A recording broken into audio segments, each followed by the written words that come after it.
we will look into the Word of God and we will see, because when we read the Word of God, we believe the Word of God and receive it, and we meditate, and with a good heart we receive it, then the Holy Spirit guides us. हम प्रभु परमेश्वर का धन्यवाद करते हैं जब हम अच्छे हृदय से प्रभु परमेश्वर के वचन को सुनने समझने के लिए तैयार होते हैं, तो प्रभु हमारी सहायता करता है। Again this morning we want to see, and this morning or this evening for different people, afternoon and evening. For London it is afternoon, for India it is evening, and for Germany also afternoon. और अब आज हम अलग अलग जगह से अलग अलग समय में इकट्ठे हुए हैं, कहीं सुबह, कहीं दोपहर है, कहीं शाम है। But for the Lord it is the same thing. तो प्रभु हमारा जो है वो एक जैसा ही परमेश्वर है।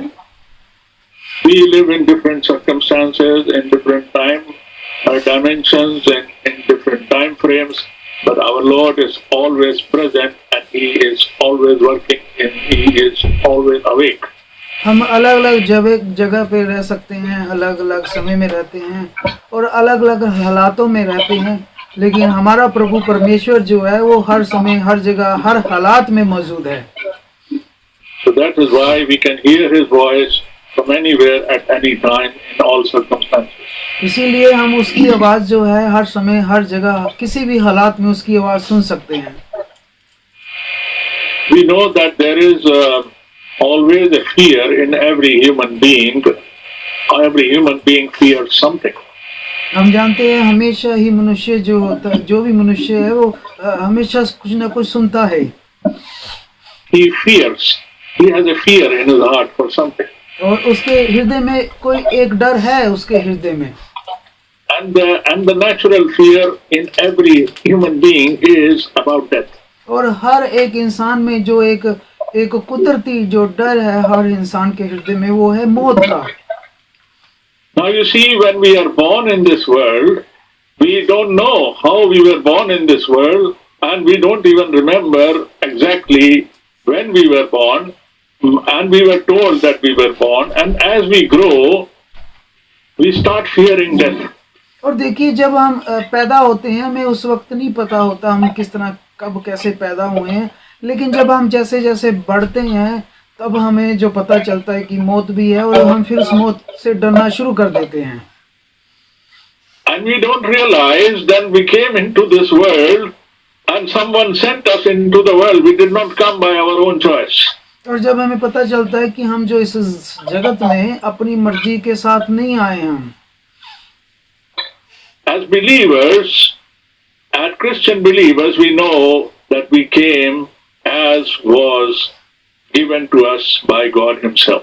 और एक मसीह होने के नाते हम जानते हैं कि प्रभु परमेश्वर ही हमें जो इस जगत में लेके आया। And we know all kind of life come from God. और हम ये भी जानते हैं कि हर तरह का जीवन जो भी इस दुनिया में है वो प्रभु परमेश्वर की तरफ से ही आया है। And in human beings, when we are talking about the human life at this time, especially.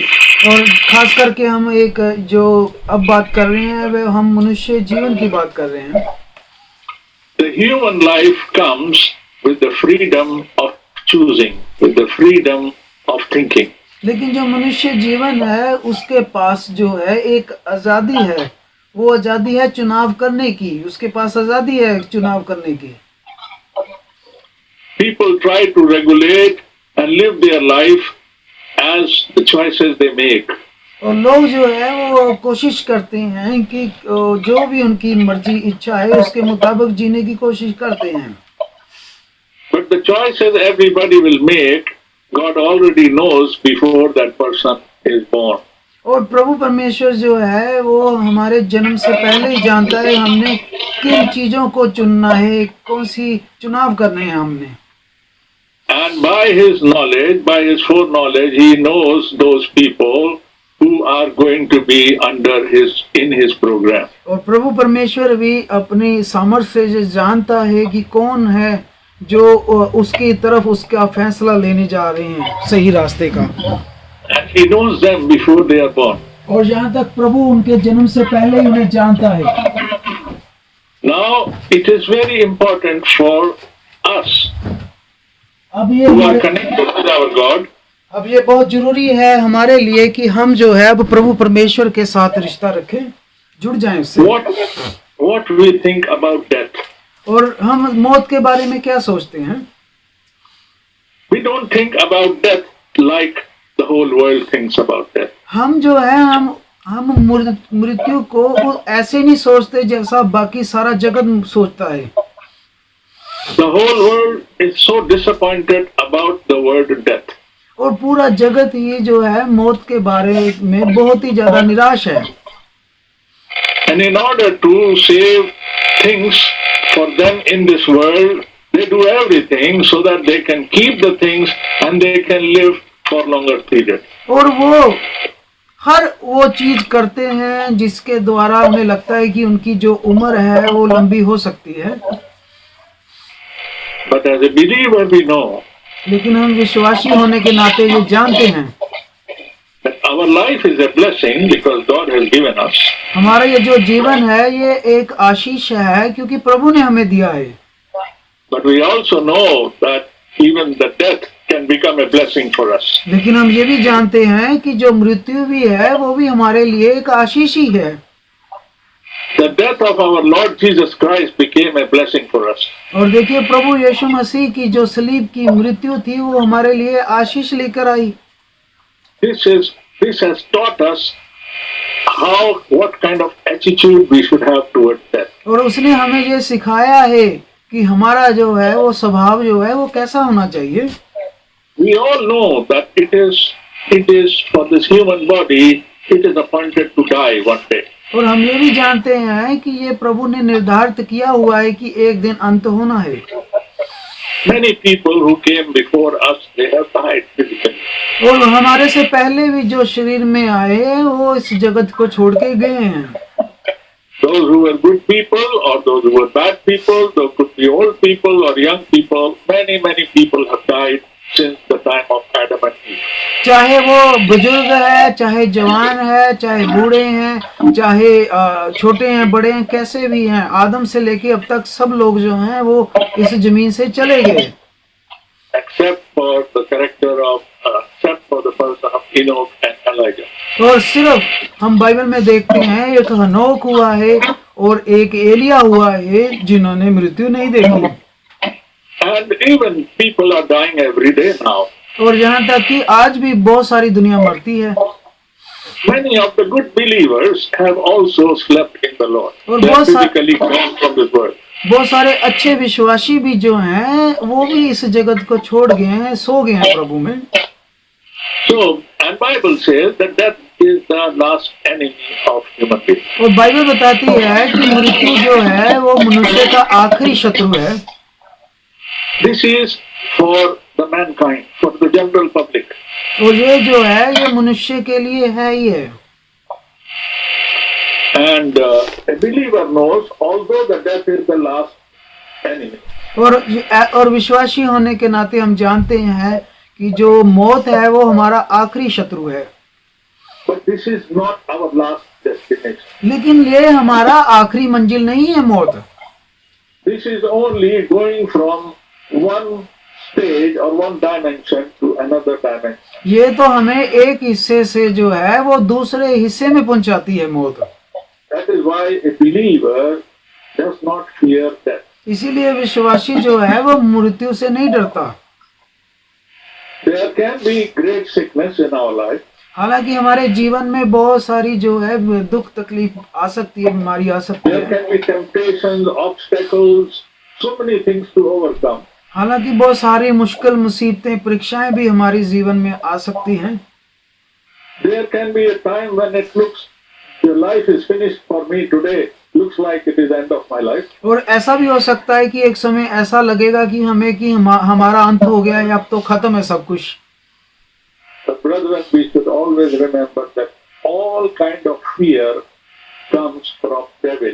लेकिन एक बात आप जान लीजिए भाइयों कि जो हर तरह का डर होता है वो शैतान की तरफ से ही होता है। We know death itself came because of devil. और ये भी हम जानते हैं कि मौत भी इसलिए आई क्योंकि शैतान था, शैतान के कारण आई। That is why mankind fears death. इसीलिए जो मनुष्य है वो मृत्यु से डरता है। Bible says, the Lord also said, do not fear who will kill the body.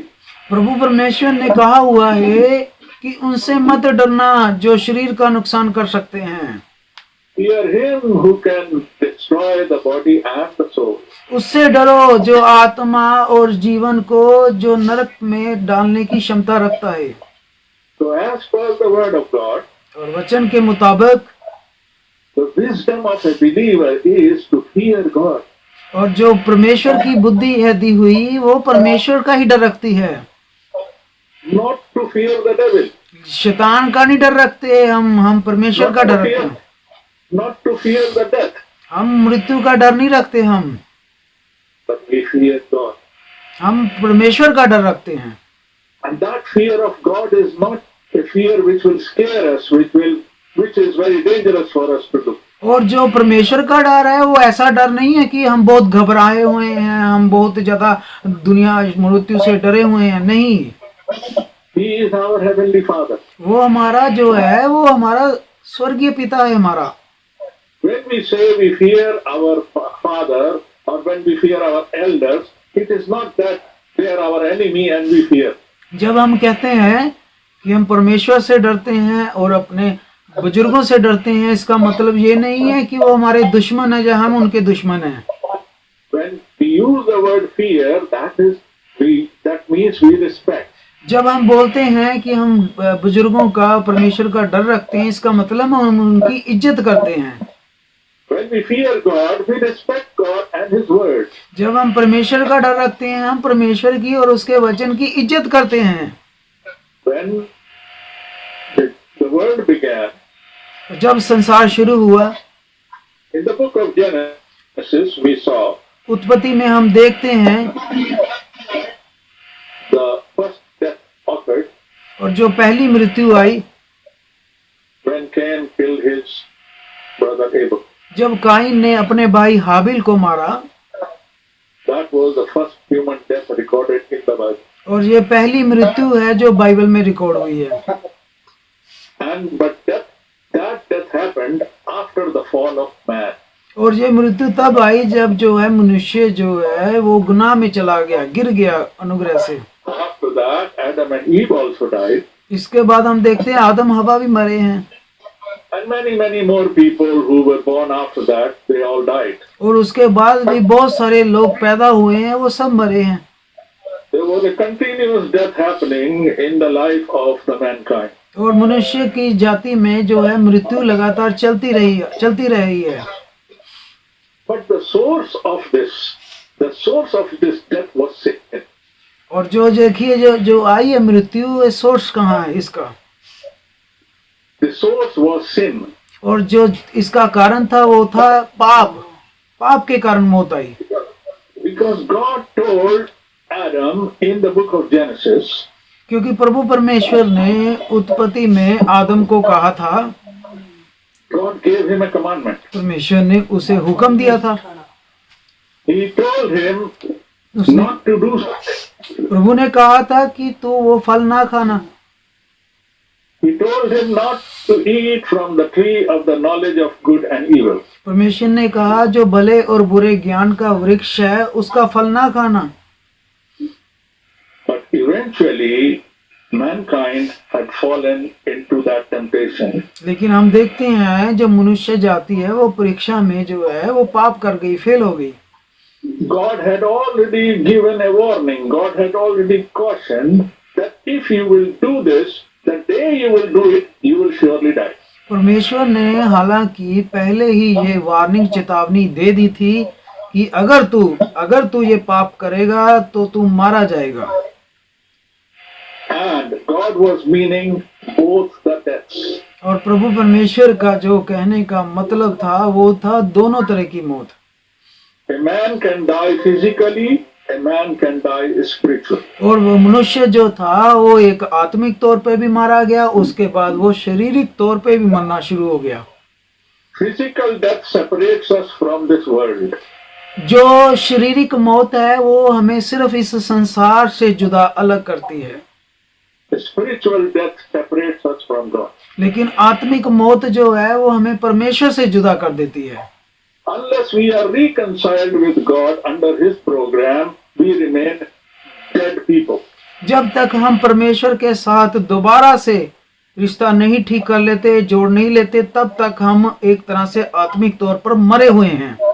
The day Adam and Eve had fallen in sin, they promised the word of God which applied to them. They did not die physically, but they were dead spiritually. जो परमेश्वर ने कहा था कि तुम फल खाओगे मर जाओगे, उसका मतलब शारीरिक नहीं था, वो आत्मिक तौर पे मर चुके थे। They died after some time physically, उसके बाद वो देखिए थोड़े समय बाद जो है वो दुनियावी शारीरिक थोड़े समय बाद मरे हैं, but they came under the shadow of a spiritual death. लेकिन वो देखिए उस वक्त पहले तो वह आत्मिक तौर पर मर गए। And that shadow of a spiritual death continued with the mankind until Jesus died on the cross. और वो देखिए जो मृत्यु की सजा है वो लगातार मनुष्य जाति पर तब तक चलती रही जब तक प्रभु यीशु मसीह इस जगत में नहीं आ गया। We are meaning the spiritual death. हमें पता है आत्मिक मौत का मतलब। Even after Jesus died on the cross, many people are still physically dying. देखिए प्रभु यीशु मसीह जब सलीब पर कुर्बान हुआ उसके बाद भी बहुत सारे लोग जो है शारीरिक तौर पर मरे हैं। They remain in their graves today. और आज भी देखिए वो कब्रों में है। Lot of people were resurrected when Jesus was resurrected at that time. और जब प्रभु जीवित आएगा देखिए बहुत सारे लोग उस वक्त कब्रों से निकल आएंगे। When Jesus was resurrected, lot of people were resurrected that time. जब प्रभु परमेश्वर भी जीवित हुआ था उस वक्त भी बहुत सारे लोग कब्रों से निकल आए थे, जीवित हुए थे। And those were the people who kept the word of God and those who were righteous in the sight of God. और वही लोग जो शुरुआत से ही परमेश्वर के साथ ईमानदार धर्मी रहे वो जीवित हो गए। But many people did not resurrect. लेकिन बहुत सारे लोग हैं वो नहीं जीवित हुए, सबकी कब्रें नहीं खुली। Because they did not have, because the salvation of Jesus Christ on his resurrection did not apply on those people. क्योंकि प्रभु परमेश्वर की जो कुर्बानी थी, जो पुनरुत्थान था, वो उन सब पर लागू नहीं हुआ। They are still in their graves. वो अभी तक देखिए वो कब्रों में ही थे। A large number of people. बहुत लंबी गिनती है। They are waiting for the last day of the judgment. वो इंतजार कर रहे हैं जब आखिरी समय में न्याय होगा सबका। And on that day they will not be rewarded. और उस दिन वो कोई इनाम नहीं पाएंगे। Because that judgment which is coming as the last of the last judgment for this universe. क्योंकि जो आखिरी के आखिरी जो लास्ट आखिरी न्याय होना है इस जगत का, That is not for reward to the people. वो तो इनाम वाला न्याय नहीं हो रहा कि इनाम मिलना है वहां पर लोगों को। That is for everlasting punishment they will be sent. वो तो उनको जो है हमेशा के लिए सजा मिलनी है। Devil and his army will be put there together. और शैतान और उसकी भी फौज जो है शैतान की, वो भी देखिए उस वक्त खत्म की जाएगी। They are the people who are standing spiritual death. और देखिए यही वो लोग हैं जो आत्मिक तौर पर मारे गए हैं। That day their resurrected bodies and their soul both will be destroyed by God. उस दिन जो है उनका जो पुनरुत्थान जीवित किया हुआ शरीर और उनकी जो जान है वो दोनों पूरी तरीके से खत्म कर दिए जाएंगे। This is the word of God. ये परमेश्वर का वचन है। So we have seen, brethren, that the death entered right from the beginning of the creation. हम जानते हैं भाइयों कि जो है मृत्यु जो है वो बिल्कुल शुरुआत में उत्पत्ति में जो है वो दाखिल हो गई मृत्यु। But God is a loving God. लेकिन प्रभु हमारा जो है वो प्रेम करने वाला प्रभु है। He knew what is going to happen. वो जानता था क्या हो रहा है। But he made a way so that we can come out of the situation of spiritual death. लेकिन उसने एक रास्ता बनाया जिसके द्वारा जो है हम आत्मिक मृत्यु से बच गए, बाहर निकल आए, provided we are faithful and obedient. और हमें प्रभु ने उपलब्ध करवाया ताकि हम ईमानदार रहें और आज्ञाकारी रहें।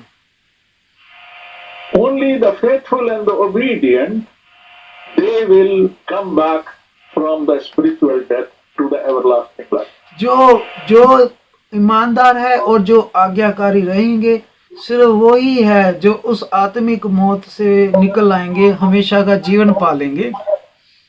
Bible says all have sinned. पवित्र बाइबल कहती है सब ने पाप किया। How all have sinned? कैसे सब ने पाप किया? Because we are born from our mother and father with the sinful nature. क्योंकि हम जो हैं वो दुनियावी जो है पाप वाले शरीर से, माँ बाप से पैदा हुए हैं। Because our forefathers and their forefathers, they were all born in sin. क्योंकि हमारे दादा परदादा जो भी हैं पीछे, वो सब जो है वो पाप में ही पैदा हुए हैं। Here we are not talking about good people. यहाँ हम अच्छे लोगों की बात नहीं कर रहे। Good people are found, even those who don't believe in God, they are also claimed to be good people. अच्छे लोग तो वो भी अपने आप को लोग अच्छे कहते हैं, जो प्रभु परमेश्वर को मानते भी नहीं है वो भी अपने आप को अच्छा कहते हैं। By doing good works, we don't become good people, Bible says. Bible कहती है अच्छे कर्म से हम जो हैं वो अच्छे नहीं बन जाते। When my nature is wrong, how I can do good deeds? जब मेरा स्वभाव ही पाप है, स्वभाव में ही गलत है, तो मैं कैसे अच्छा बन सकता हूँ?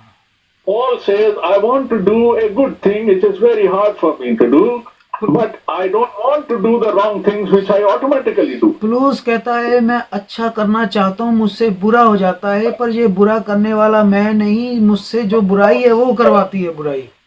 Because the nature is wrong. क्योंकि स्वभाव गलत है। Now nature has to change. अब जो है स्वभाव बदलना है।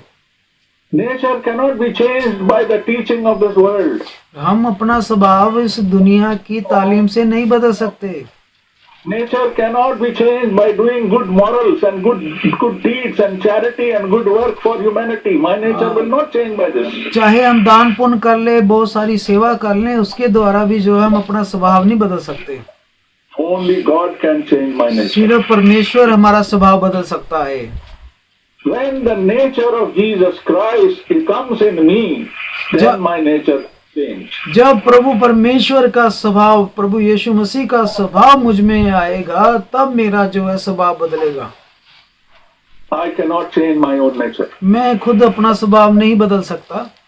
No professor, no university, no college, no parent, no pastor can change my nature. कोई सेवक, कोई माँ बाप, कोई टीचर, कोई प्रोफेसर, कोई स्कूल यूनिवर्सिटी मेरा स्वभाव नहीं बदल सकती।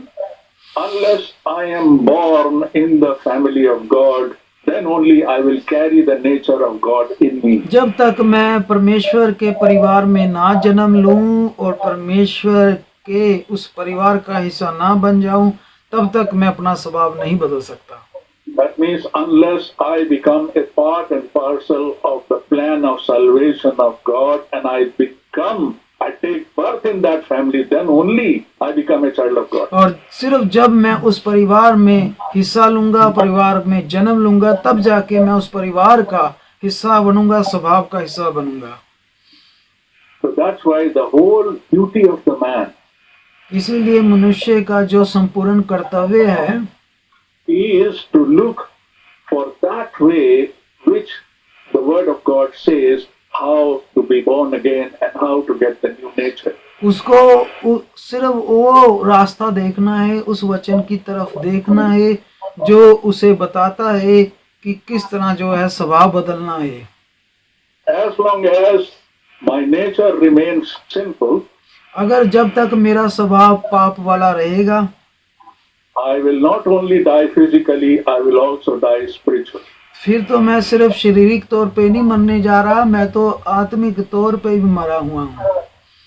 Because Romans 6:23 says, क्योंकि रोमन्स की किताब और उसका 6 अध्याय और उसकी 23 आयत कहती है, wages of sin is death. पाप की मजदूरी मृत्यु है। This is word of God. ये परमेश्वर का कलाम है। is not the word of man. ये इंसान का कलाम नहीं है। We know that when the sin happened in the book of Genesis, हम जानते हैं कि जो पाप है वो उत्पत्ति में ही हम देखते हैं कैसे आ गया।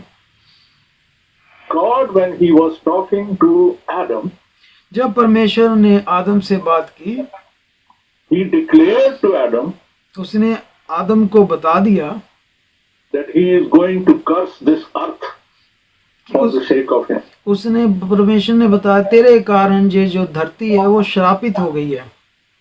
So it is the word of God. इसलिए ये परमेश्वर का वचन है।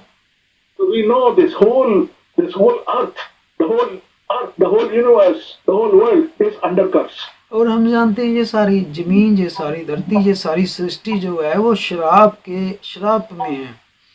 And our bodies, which are physically living in this world, and everything of this world is under curse. और हमारा शरीर भी जो कुछ भी है वो भी श्राप के अधीन चल रहा है। And physical death is also the result of that curse. और देखिए दुनियावी मौत भी जो आई है वो भी उसी श्राप के कारण आई है। Because our bodies are made of earth.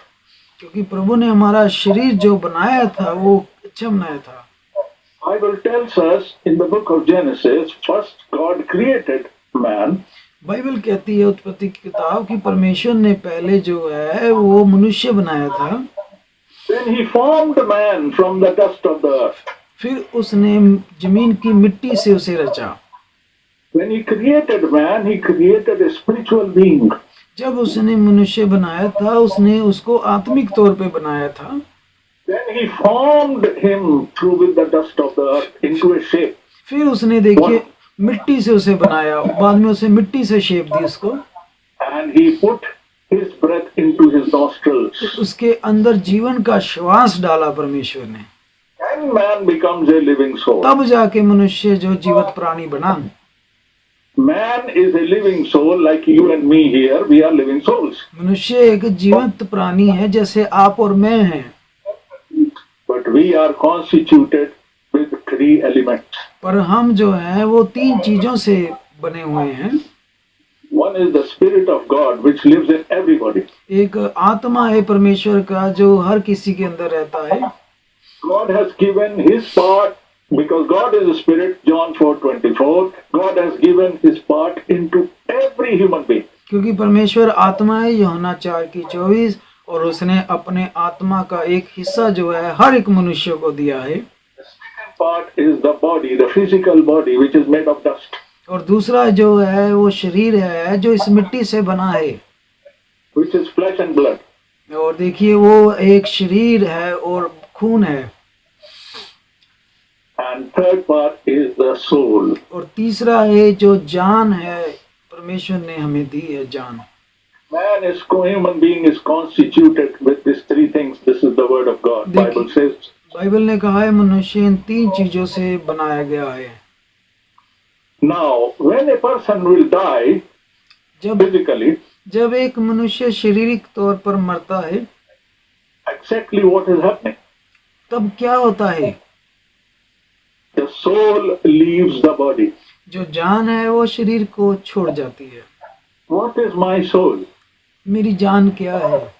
My soul is me. मेरी जान मैं हूँ। My nature. मेरा स्वभाव।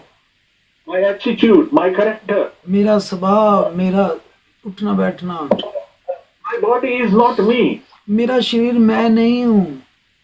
Listen, when we say my body, so it is my body. My body is not me.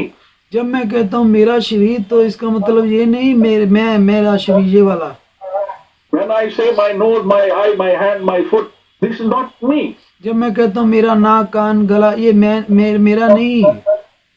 I am something different. मैं कुछ अलग हूँ। I am a soul which lives in this body. मैं एक जान हूँ जो इस शरीर के अंदर रह रही है। The day I leave this body, जब मैं इस शरीर को छोड़ूंगा एक दिन, this body is not called by a name. This body becomes a body. तब ये शरीर जो है इसका नाम नहीं होगा, बस ये एक शरीर ही रह जाएगा। When a person is dead, जब एक इंसान मरता है, before he is dead, मरने से पहले, as long as they have some life and they are still living, जब उसके पास जीवन होता है, that person is always called like a human being, a living being, and called by his name or her name. तब वो इंसान का नाम होता है, वो जीवित प्राणी होता है, उसका कोई नाम होता है। तब As soon as the soul leaves the body, जब ही जान उस शरीर में निकल गई, it is called the body. फिर देखिए वो उसे एक मृत्यु शरीर कहेंगे, That soul which was living in that body is no more there. क्योंकि उसके अंदर जो जान थी अब नहीं रही। Just as a mark of respect, people cremate or bury that body as a mark of respect for the physical body. जिस तरह मनुष्य जो है इज्जत के तौर पर जो है वो दफनाते हैं शरीर को इज्जत के साथ। People make monuments and people just put flowers or this and that just for as mark of respect, but there is nothing there.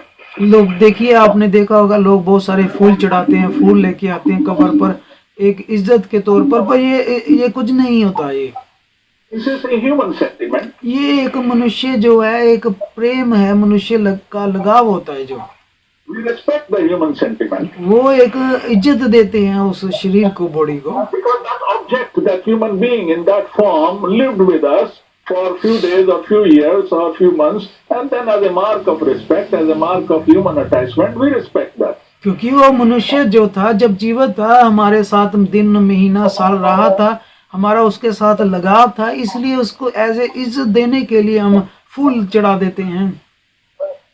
But the believer thinks about that. लेकिन एक विश्वासी का जो जीवन है, चीजें हैं, वो इससे थोड़ा ऊपर है। An unbeliever will think up to there and nothing beyond that. एक अनविश्वासी के लिए तो बस ये है कि वहां गए हैं, फूल चढ़ाए हैं, बस, और कुछ नहीं। They will say, all is finished in my life, everything is finished, I have no more hope for this person, and this person has no hope, and all is finished, and I'm very sad. और वो मनुष्य कहता है कि ये मनुष्य मुझे छोड़कर चला गया है, अब मुझे इससे कोई आस उम्मीद नहीं है, अब ये जा चुका है, छोड़ चुका है इस जमीन को। But the one who is with the word of God, in the word of God, thinks different.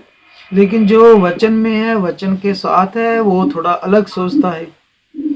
Because the word of God says the life begins after the physical death. क्योंकि परमेश्वर का वचन बताता है कि एक जीवन वो भी है जो मृत्यु के बाद शुरू होता है। Bible says in many references, what is man? You are dust and you will go back to dust. But the one who is giver of life, the soul that you carry, it will live forever with God. देखिए, Bible में बहुत सारे हवाले हैं कि मनुष्य तू है ही क्या है, तू तो एक मिट्टी से बना हुआ पुतला है, और तेरा औकात क्या है, लेकिन जो तेरा जान है वो परमेश्वर के पास है। Bible says 1 Corinthians chapter 15. Bible कहती है, पहला कुरिन्थियां और उसका 15 अध्याय, Paul is writing here, the flesh and blood cannot enter the kingdom of God. It cannot have it. यहाँ साफ साफ लिखा हुआ है, हड्ड और मांस जो है वो स्वर्ग के अधिकारी नहीं होंगे। Now, so we understand as a believer, we are talking as a believer, not an unbeliever, because we are believers. हम जो है अनविश्वासियों के तौर पे बात नहीं करेंगे, क्योंकि हम सब विश्वासी हैं। We are not concerned what the rest of the world says and believe. We are not concerned with that. हमें उनसे नहीं लेना संसार से कि संसार क्या कहता है। We have come out from that faith. क्योंकि हम उस गलत विश्वास से निकल आए हैं। We believe in true God. हम सच्चे परमेश्वर पर विश्वास रखते हैं। And we believe in Lord Jesus Christ, whom God sent, so that we should be enlightened and we should receive the wisdom of eternal life. हम उस यीशु पर विश्वास रखते हैं जिसे परमेश्वर ने भेजा है, और बुद्धि ज्ञान का भंडार है, और उसके द्वारा हमने समझ बुद्धि पाई है। So we don't fear physical death. हम नहीं अब डरते, दुनियावी मौत से हम नहीं डरते। If physical death comes, let it come. अगर दुनियावी मृत्यु आ रही है तो आने दीजिए। Paul said, even if I am dead, when I live for Christ, and even I am blessed if I die for Christ. और पौलुस कहता है, अगर मैं जीवित हूँ तो मसीह के लिए जीवित हूँ, अगर मरता हूँ तो मैं मसीह के लिए मरता हूँ। It is every evident, it is very necessary that this physical body must go to dust from where it came from. ये बहुत जरूरी लाजमी है कि ये जो दुनियावी शरीर है जो मिट्टी से बना है वापस मिट्टी में चला जाए. For most of the world, this is happening, and this is going to happen, and this has happened. और बहुत सारे संसार भी जानता है कि ये हो रहा है, होने जा रहा है. Except for those few whom Paul has said in the letter to Corinthians. सिर्फ उनको छोड़कर जिनके बारे में पौलुस जो है कुरिन्थियों को बता रहा है. Those who are the members of the bride, those who are the faithful believers, Lord knows their names. By their name, they know, Lord knows them. Only they will be changed physically when Lord Jesus appears in the cloud, as per 1 Thessalonians chapter 4. पौलुस जो बता रहा है, प्रभु जानता है वो कौन है, कहाँ है, प्रभु जानता है. और जो लोग प्रभु के ईमानदार विश्वासी हैं उनके बारे में 1 कुरिन्थियों 15:50 में बता रहा है कि वो बदल जाएंगे. Now, here we know that the change of the bodies is going to happen in a moment of a second, only for those who will be present at that particular moment when the Lord appears in the cloud. और यहाँ पे हमें कलाम बताता है कि पलक झपकते ही शरीर बदलने जा रहा है उन लोगों का जो इस कलाम के वचन के मुताबिक जी रहे हैं. But those who have lived for the hours and the minutes and the seconds before the Lord arrives, they would have gone to graves. और जो प्रभु के आमद से पहले इन चीजों से पहले छोड़ गए हैं वो कब्रों में जाएंगे. All the believers who have seen physical death till the Lord comes, they are in the graves. They will be in the grave, but they will resurrect when the Lord comes. जो प्रभु की इस आमद से पहले जो ईमानदार है, प्रभु पर विश्वास रखने वाले, वो जो कब्रों में हैं वो उठ जाएंगे, वो जिंदा हो जाएंगे.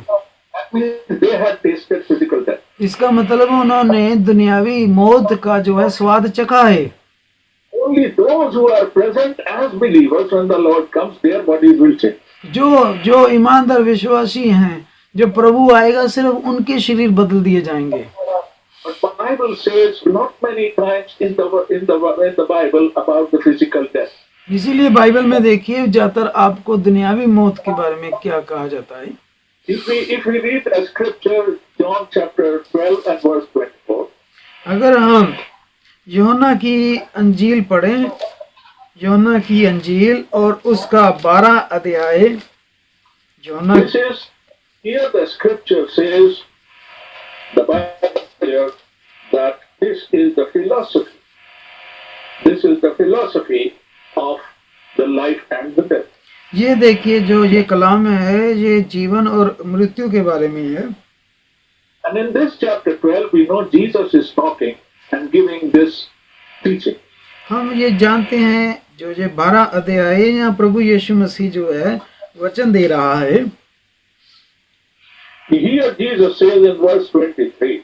यहाँ पर हम 23 आयत में देखते हैं. Here he is talking about his glorification. यहाँ पे प्रभु परमेश्वर अपनी महिमा के बारे में बता रहा है. प्रभु Now people should understand what he is talking about. लोग समझते हैं कि प्रभु किसके बारे में बात कर रहा है. Just used to take simple words, simple examples to explain to them about the spiritual thing. प्रभु ने बिल्कुल देखिए इतनी साधारण दृष्टांत लिया है समझाने के लिए. Now here he says in verse 24, यहाँ 24 आयत में प्रभु कह रहा है, most assuredly I say to you, unless a grain of wheat falls into the ground and dies, it remains alone. But if it dies, it produces much grain. मैं तुमसे सच सच कहता हूँ, जब तक गेहूं का दाना भूमि पर पड़कर मर नहीं जाता वो अकेला रहता है, परंतु जब मर जाता है तो बहुत सारा फल लाता है. आमीन. Now what is Jesus trying to say here? अब देखिए प्रभु यहाँ क्या कहना चाहता है. Where is a grain of wheat? यहाँ पे देखिए वो दाने की, गेहूं के दाने की बात कर रहा है प्रभु। And before that, he has talked about his own life. और देखिए वो अपने अपने जीवन के बारे में बात कर रहा है। Verse 23 says, "The hour has come; the Son of Man will be glorified." 23 आयत में प्रभु कहता है कि वो समय आ गया है कि मनुष्य के पुत्र की महिमा हो। Jesus is talking about his own death. प्रभु यीशु मसीह अपनी मृत्यु के बारे में बात कर रहा है। And he is not only talking about death, he is also talking about the glorification, his glorification. सिर्फ वो अपनी मृत्यु के बारे में बात नहीं कर रहा, वो अपनी महिमा के बारे में बात कर रहा है। When did we see the glorified form of Jesus? और हम जानते हैं जब प्रभु महिमा की बात कर रहा है, He was dying, it was not a glorified form. जब वो मरा तो ये कोई महिमा वाला नहीं था। A person gets sick and dies, this is not the form of glory. जब एक इंसान बीमार होता है, जब मरता है, तो ये कोई महिमा वाली बात नहीं होती। When Jesus was talking about his resurrection, then he's talking about his glorification. That is glorification. प्रभु यीशु मसीह अपने जी उठने की बात कर रहा है, ये हुआ महिमा वाला। Then he immediately gives an example in the next verse. अब उसने अगली आयत में फिर से देखिए एक अच्छा दृष्टांत दिया। He says, when the grain of wheat falls into the ground and dies, उसने कहा कि जब एक गेहूं का दाना भूमि में पड़कर मर जाता है, that means the grain of wheat must die. इसका मतलब है गेहूं के दाने को पहले मरना है। He has to give his own life. उसे खुद अपना जीवन पहले देना है। And when we know this situation by our own studies of science and biology, we know what is the condition of a grain of wheat when it is dead into the ground. हमने अपने school किताब पढ़ाई science में पढ़ा है कि किस तरह एक दाना जो होता है उसको पहले जमीन में जाकर मरना होता है। It will not look good anymore. हम देखते हैं वो अब अच्छा नहीं लगता, उसके बाद वो There may be a foul smell coming from where it is. और हम देखते हैं उसमें से यहाँ तक कि ये बदबू भी आती है Nothing good to look at. और दिखने में वो फिर अच्छा भी नहीं होता मरा हुआ बीज। But what is coming next? लेकिन उसके बाद क्या आता है? Only one grain had died into the ground. सिर्फ एक दाना मरा है, देखिए आप जमीन पर। And Bible says it produces much grain. Bible ये कहती है परंतु वो बहुत सारे दाने लेकर आया। So when he is dying, when it is dying, it is alone. जब वो मरा पहले वो अकेला मरा है। He has gone and got rotten and he smelled and dead and finished. वो देखिए मरा है, वो अकेला रहा है, उसमें से बहुत बदबू भी आई है। But when it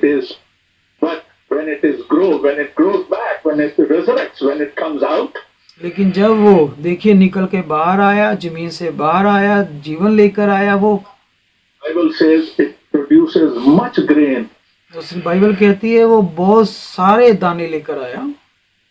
One grain of wheat did not come out as one grain of wheat. एक दाना मर रहा है और एक दाना नहीं लेकर आया। It came out with manifold results of good grain of wheat. वो देखिए अकेला मरा लेकिन बहुत सारे दाने, बहुत सारा जीवन लेकर आया।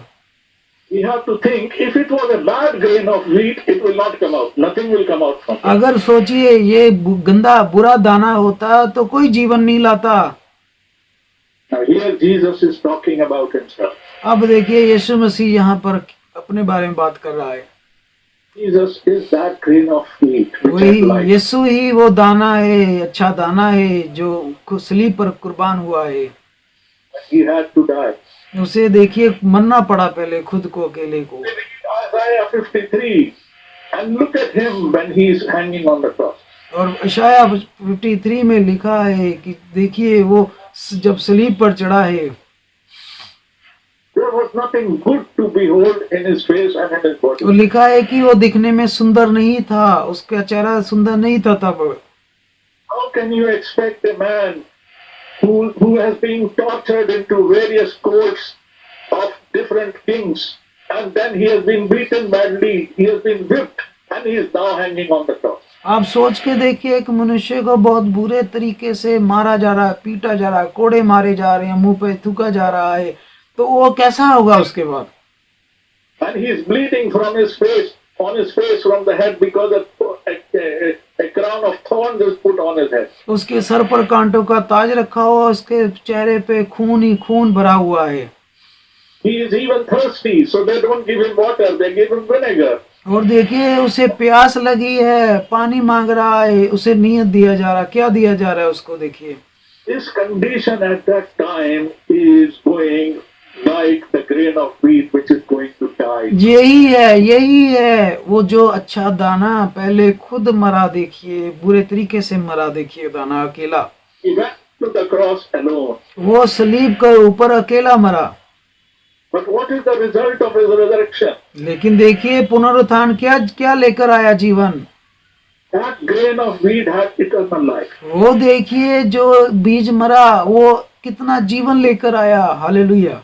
How many lives like you and me have now seen the light because of that grain of अब wheat? देखिए उस एक सलीब की मौत के कारण अपने आप को, मुझे देखिए, हम सबको देखिए कितना जीवन आया हमें।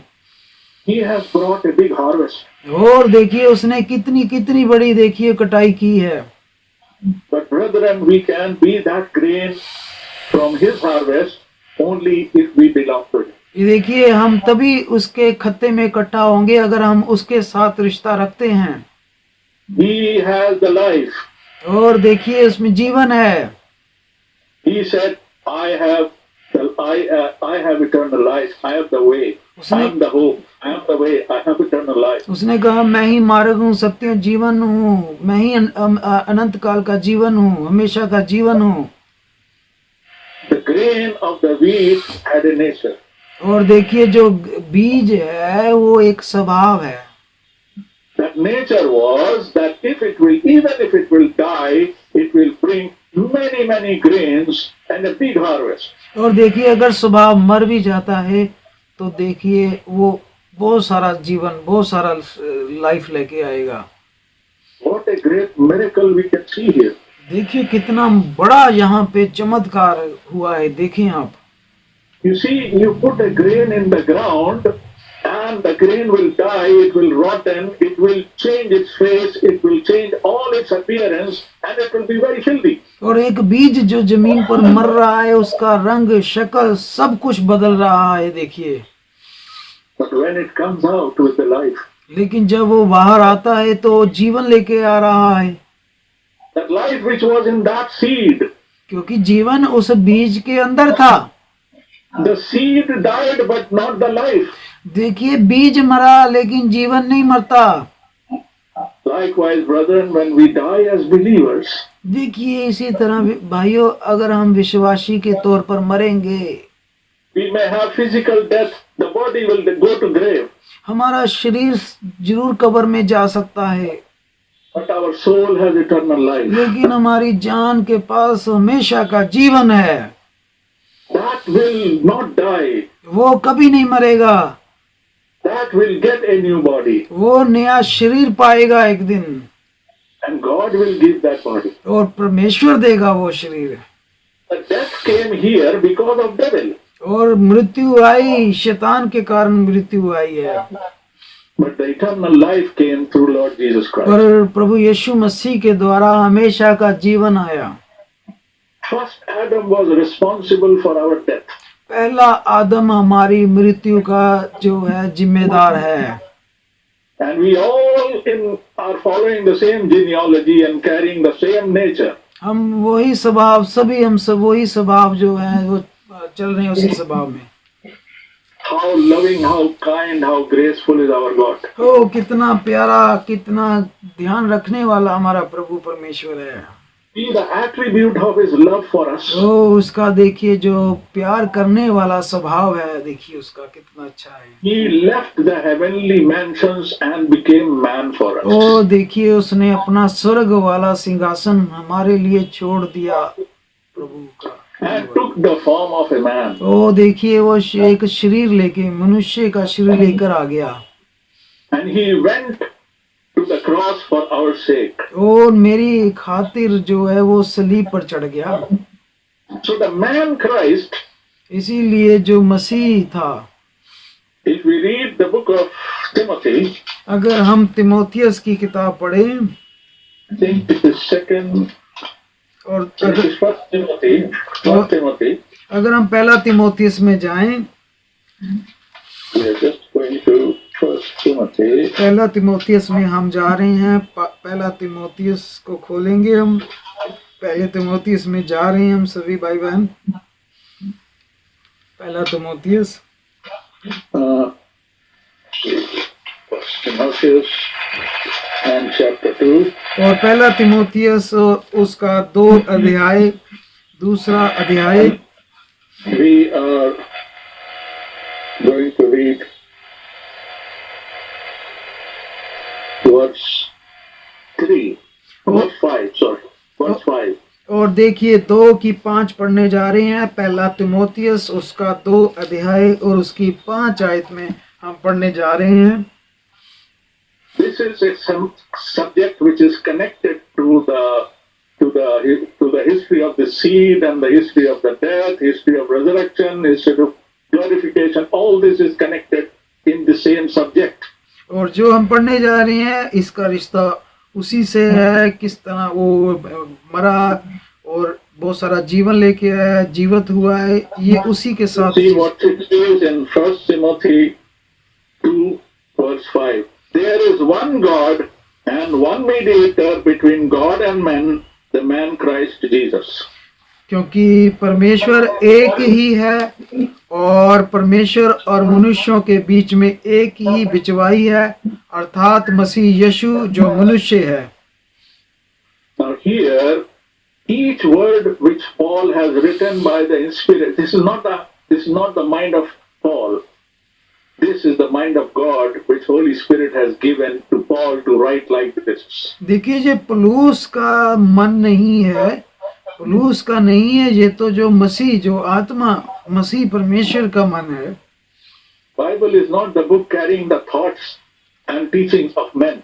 It is the teaching of God and the mind of God. Bible जो है ये मनुष्यों की शिक्षा नहीं है, ये परमेश्वर की शिक्षा है। If we don't believe this part, then we will not get the blessing of this part. अगर हम ये इस हिस्से को नहीं समझते तो हम इस कलाम की आशीष नहीं पाएंगे। We must know the fact that Bible is the word of God and mind of God. और जानना चाहिए ये बाइबल जो है ये परमेश्वर का कलाम, परमेश्वर का मन है। Everything which is written here is for our salvation, our glorification, our edification, and our eternal life. हर चीज जो बाइबल में हमारे लिए दी हुई, हमारे उद्धार, मुक्ति, छुटकारे के लिए दी हुई है। Here he says there is one God. यहाँ बताया गया एक परमेश्वर है। Not 2 gods, not 3 gods, not more than 3 gods, not million gods. 2 नहीं, 3 नहीं, लाखों नहीं है, One God. एक परमेश्वर। And how many mediators? One mediator. और कितने बिचवाई हैं? एक बिचवाई। This is the very important part of our faith, brethren. ये हमारे विश्वास का बहुत जरूरी हिस्सा है। In this world today, आज इस जगत में people preach. People might say and say, okay, there is one God. आज इस जगत में बहुत सारे लोग ये प्रचार कर रहे हैं कि परमेश्वर एक है, एक है, But they are missing the second part. लेकिन वो अगला हिस्सा छोड़ देते हैं। Bible says one mediator. Bible कहती है एक बिचवाई। Who is mediator? बिचवाई कौन है? The definition of mediator is the one who can make connection from one person to another person. बिचवाई का मतलब है कि वो मनुष्य जिसका रिश्ता पहले के साथ दूसरे मनुष्य के साथ है। Who can establish the connection? The person who can establish connection from one person to another person is called mediator. जो भी मनुष्य है जो होता है वो एक मनुष्य का रिश्ता दूसरे मनुष्य के साथ जोड़ता है, उसे बिचवाई बोलते हैं। There are many teachings in this world. इस संसार में बहुत सारी शिक्षाएं हैं। Those who say, those who have introduced many mediators. जो कि बहुत बहुत सारे बिचवाई प्रचार कर रहे हैं, and they say, if you follow this way, it will lead you to the same God. If you follow another way, it will lead you to the same God. All the ways will lead to the same God. वो कहते हैं तो आप इसको मानो वो भी उसी परमेश्वर के पास लेके जाएगा, इसको मानो ये भी उसी परमेश्वर के पास लेके जाएगा, जिस किसी को भी मानो उसी परमेश्वर के पास लेके जाएगा। That means what role are those people doing? देखिए तब देखिए वो क्या कर रहे हैं, They are working as multiple mediators. और देखिए उन्होंने बहुत सारे बिचवाई बना दिए हैं, Because they say and they preach there are so many ways to reach the same one God. क्योंकि वो लोग प्रचार कर रहे हैं कि सब बहुत सारे रास्ते हैं जो सभी एक ही परमेश्वर को लेके जा रहे हैं, बहुत सारे बिचौले हैं। What does Bible say here? यहाँ बाइबल क्या कह रही है? One mediator. एक बिचवाई। Mediator should have a qualification. जो बिचवाई है उसके पास जो है योग्यता होनी चाहिए। He should qualify to be a mediator to join two different people who are two different type of people and at two different places. और उसके पास ये काबिलियत होती है कि जो है अलग अलग लोगों को जो है अलग अलग दिशा अलग अलग जगह से है उनको वो मिलाए। Now God is spirit and God is pure and perfect and absolute. और प्रभु परमेश्वर जो है वो आत्मा है, वो संपूर्ण है, वो खालिस है। Whereas the man who needs a mediator is a sinner with a bad nature and a wrong nature, and he doesn't know, he has no connection with God. जिस मनुष्य का भी स्वभाव गलत है, पाप में है, उसके साथ रिश्ता नहीं है। So what kind of mediator he needs? तो फिर किस प्रकार का जो है हमें बिचवाई चाहिए? He doesn't need a mediator who is like him. उसे अपने जैसा बिचवाई नहीं चाहिए फिर पाप वाला। He needs a mediator who can join him and connect him with God and himself. That mediator he needs. उसे ऐसा बिचवाई चाहिए जो उसका रिश्ता जो है परमेश्वर के साथ जोड़ दे। The mediator must be divine. और जो बिचवाई है वो रूहानी होना चाहिए, रूहानी। And also be a man. और वो इंसान भी होना चाहिए। Otherwise, how he can connect them?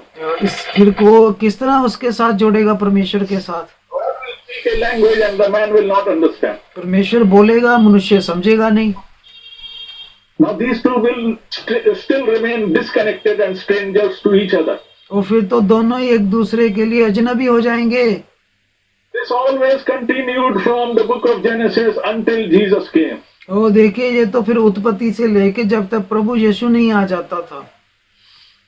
God was talking to men through prophets and through his people, but the end result had to come when the Lord was to be crucified. देखिए प्रभु परमेश्वर जो था वो अपने उत्पत्ति से लेके देखिए नबियों के साथ बोलता रहा, नबियों से बात करता रहा, और देखिए फिर यीशु मसीह सलीब पर चढ़ता है। Once sins were forgiven till Jesus died on the cross. देखिए किसी के भी पाप जो है साफ नहीं हुए जब तक यीशु सलीब पर नहीं चढ़ा था। All the sacrifices under the law, they were only covering their sins and carrying on further till Jesus died on the cross. जो शरा थी वो तो हमारे पापों को जो थी सिर्फ ढक रही थी, साफ नहीं कर रही थी जब तक यीशु नहीं आ गया। The Bible itself says that the animals and the birds' blood cannot justify you, cannot forgive your sin. इसीलिए बाइबल कहती है जानवर और पशुओं का खून जो है वो हमारे पाप को है माफ और साफ नहीं कर सकता। They were believing the men of God, the prophets who were sent by God for their time. तो देखिए उस वक्त परमेश्वर ने भी जो अपने नबियों को अपने समय पर भेजा, but their sins were staying with them. लेकिन उनके पाप भी साथ बने रहे। They were only completing the traditions and rituals to please God. वो तो सिर्फ प्रभु परमेश्वर को खुश करने के लिए अपना अपना करते रहे जो भी करना था। And those who believed in that word and still believed in one God, और तब वो उसी एक परमेश्वर पर विश्वास रखते रहे। God knew them by name before the foundation of the world. प्रभु उनको नाम से, जगत की उत्पत्ति से पहले ही जानता है नाम से। Jesus died on the cross. यीशु सलीब पर चढ़ा And after his resurrection, when he offered his own blood in the holiest of holy, और उसकी अपनी कुर्बानी के द्वारा उसका लहू अति पवित्र पवित्र जगह पर चढ़ाया गया became our high priest, और देखिए जो महायाजक बन गया, then only with that blood, the sins of those people who died before that and they were faithful, then only their sins were washed out. और देखिए तब जाके जो शुरुआत से जो मरे थे तब जाके उनके पाप जो है साफ हुए।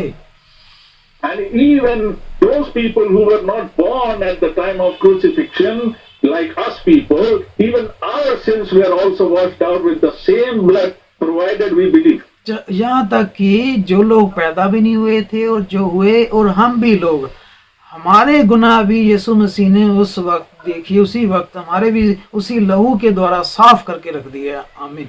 This verse is claiming in verse 5 that he is a perfect mediator for one God. इसीलिए 5 आयत बताती है कि वो जो है वो संपूर्ण और परफेक्ट जो है बिचवाई है, Because he is fulfilling the full qualification of the mediator. क्योंकि जो भी बिचवाई का गुण ज्ञान चाहिए सिर्फ उसमें सभी पाए जाते हैं। Now see how he qualifies. अब देखिए वो किस तरह जो है इस चीज को विजय प्राप्त किया उसने। Says one mediator between God and man. एक बिचवाई परमेश्वर और मनुष्यों के बीच। Who is that mediator? Now he is telling who is that mediator. कौन बिचवाई है बताइए कौन? Says man Christ Jesus. देखिए लिखा है मसीह यीशु जो मनुष्य है। Here you see we have to remember one thing, brother. Wherever Jesus Christ is being called Son of Man, Son of God, Son of David, Son of Abraham, these are the different titles and different roles and different purposes that God has given Jesus. देखिए जब Bible में उसे मनुष्य का पुत्र, दाऊद का पुत्र, परमेश्वर का पुत्र बोला गया है तो वो उसकी अलग अलग ड्यूटीज और जिम्मेदारियां बताता है। These are the identities of Christ for the specific role he has been put in. ये बताता है कि मसीह के जो थे अलग अलग रोल थे बाइबल में। But for being to be a mediator between us and God, लेकिन जो बिचवाई के रूप में है जो हमारे और परमेश्वर के बीच में, he has to be a man. वो उसे मनुष्य बनना था। That is why it says man Christ Jesus. इसीलिए लिखा है कि यीशु मसीह जो मनुष्य है। Here he doesn't say the Son of God Christ Jesus. ये नहीं कहा कि परमेश्वर का पुत्र मनुष्य है। It doesn't say Son of David Christ Jesus. ये नहीं लिखा कि दाऊद का पुत्र मनुष्य है। Man Christ, he has to be a man, proper man. उसे लिखा गया कि मनुष्य मनुष्य। And then second word is Christ.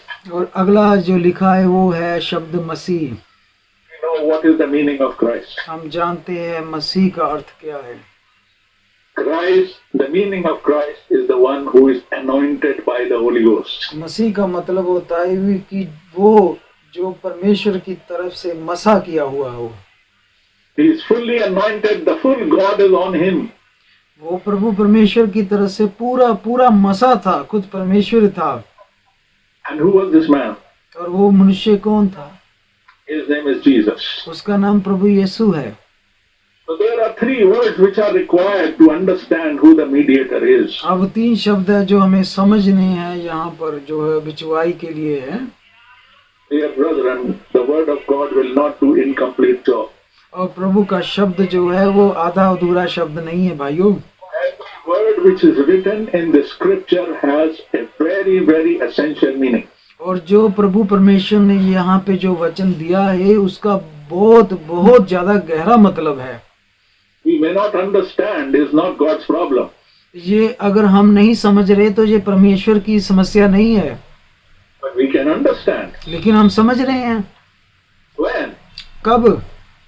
When our heart is clear to God. जब हमारा हृदय प्रभु परमेश्वर के साथ साफ और सही है। आमीन। When we don't want to get into argument. जब हम बहस में नहीं जाते प्रभु के वचन के We लिए, don't want to verify and put the question if and but like devil used to do. लेकिन जब हम परमेश्वर के वचन पर किंतु परंतु नहीं करते, Devil never said, you are the son of God. Devil said, if you are the son of God.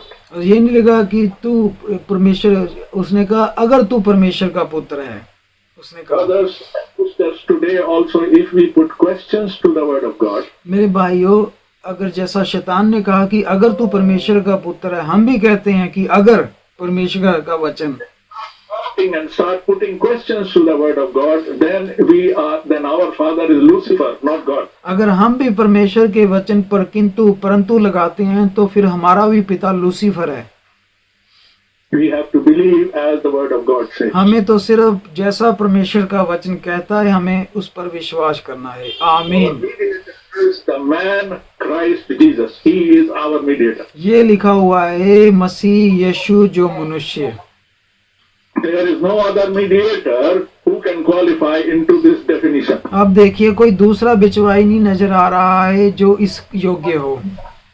And if this becomes our faith, और देखिए अगर ये हमारा विश्वास है, then that verse that when the grain of wheat will die in the ground, और जो बीज जो जमीन पे जाके मरा, even though we have dead, but we have carried the life in us. Our life is not dead. तब हम, इसका मतलब है हमारा बीज जो शरीर मरा है पर हमारा जो जीवन है वो नहीं मरा, जीवित है। जिंदगी The soul which is waiting in an area until the day of the resurrection. और जो जान है वो इंतजार कर रही है कि कब जो है वो मसीह आए, पुनरुत्थान हो।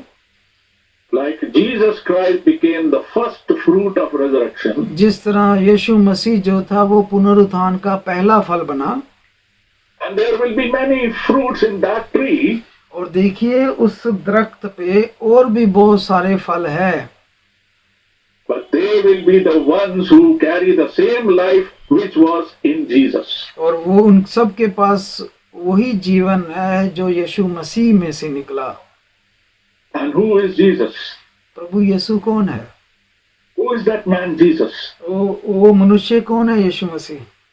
John 1:14 says, the word became flesh. यूहन्ना 1:14 में लिखा है कि वचन देहधारी हो गया। That man Jesus is the word of God in the form of human being. इसीलिए जो यीशु मसीह था वो मनुष्य का रूप लिया, मनुष्य बन के आया। So brethren, if we have to be the similar seed, अगर मेरे भाइयों हमारे पास वही बीज है, वही वाला बीज, when he is dead, even though we die, और अगर हम भी आज मर जाते हैं, अगर he will be resurrected like he was resurrected. हम भी जिंदा हो जाएंगे जैसा वो जिंदा हो गया। आमीन। We are carrying the same life which is in him. क्योंकि हम भी वही जीवन लेके चले हुए हैं जो उसमें था। आमीन। And when it grows back into resurrection, और जब वो वापस देखिए पुनरुत्थान में आया, he will bring a big harvest, and we are one of those harvests. और We are one of the. उसने बहुत सारा अपना गेहूं बीज इकट्ठा किया, वो बीज हम भी हैं। And brothers and sisters, as the coming of the Lord is very near, और मेरे भाइयों यीशु मसीह की आमद बहुत नजदीक है, जैसा कि this harvest which is in the form of you and me and many people in this world, और वही जो बीज है और वो हम हैं, और इस दुनिया में और भी बहुत सारे हैं जो इस जगत में।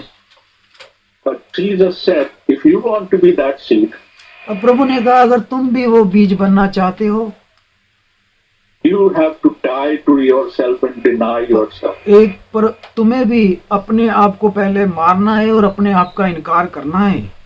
Matthew 16:24 he says, a man should deny himself. जिस तरह कलाम कहता है कि ये जरूरी है कि मनुष्य जो है अपने आप का इनकार करे।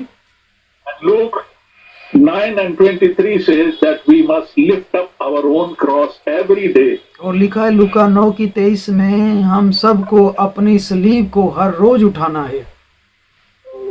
What is the symbol of cross? और देखिए सलीब का मतलब क्या है? Symbol of cross is the sign of suffering and pain and sacrifice. सलीब का मतलब है अपनी जिम्मेदारियां, दुख, तकलीफों को, बोझ जितने भी हमने उठाने अपने।